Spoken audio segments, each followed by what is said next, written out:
Emzirme Haftası etkinliği kapsamında buradayız. Siz annelerimize ilk 6 ay mutlaka anne sütüyle bebeklerinizi beslemeniz için her türlü yardım için buradayız. Kafanıza takılan bir şey olduğunda Eğitim Araştırma Hastanesi'nde laktasyon polikliniğimiz var.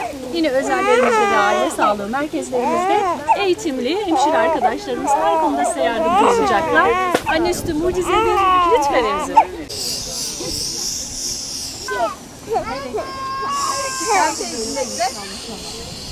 Sağlık Müdürlüğü Bebek Dostu İl Koordinatörüyüm. 1-7 Ağustos Emzirme Haftası etkinliklerimiz devam etmektedir. Ulusal Emzirme Haftası olarak kutlanmaktadır. Hafta boyunca tüm hastanelerimizde, aile sağlığı merkezlerimizde, sağlıklı hayat merkezimizde standlar açıldı ve buna benzer etkinliklerle farkındalık yaratıldı.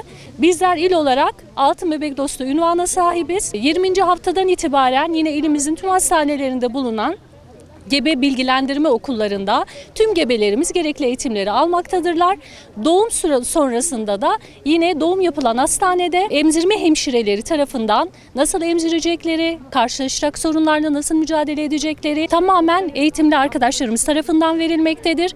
Taburculuktan sonra laktasyon polikliniğimiz, emzirme polikliniğimiz devreye girmektedir. Yine Eğitim Araştırma Hastanesi'nde hiçbir sıra beklemeksizin rahatlıkla tüm annelerimizin başvuracağı, gebelerimizin başvuracağı orada eğitimli arkadaşlarımız tarafından eğitimleri verilmektedir. Bunun yanında yine aile sağlığı merkezlerimizde, sağlıklı hayat merkezinde bizlerden eğitimlerini almış arkadaşlarımız işi aktif bir şekilde yürütmektedirler. Annelerimizi bilinçlendirmek için biz tüm eğitimleri yapıyoruz. İlk 6 ay mutlaka anne sütü diyoruz ve anne sütünün ne kadar mucizevi bir şey olduğunu mutlaka anlatıyoruz arkadaşlarımızla koordineli bir şekilde.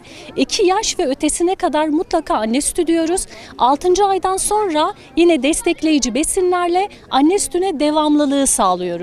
Bunun yanında o kadar mucizevi bir olay ki hasta çocuğa göre anne sütü kendi kendine bu oluşumu sağlar ve o çocuğu iyileştirecek bir yapıda olur. Doyurucu, 6. aya kadar hiçbir şekilde su dahil hiçbir şey vermelerine gerek yok. Rahatlıkla, gönül rahatlığıyla anne sütüyle bebeklerini besleyebilirler.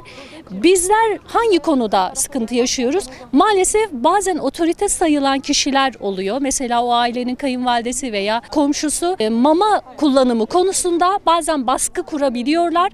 Ancak bu konuda bizler tüm donanımımız ve eğitimimizde bunun önüne geçebilmek için seferber oluyoruz.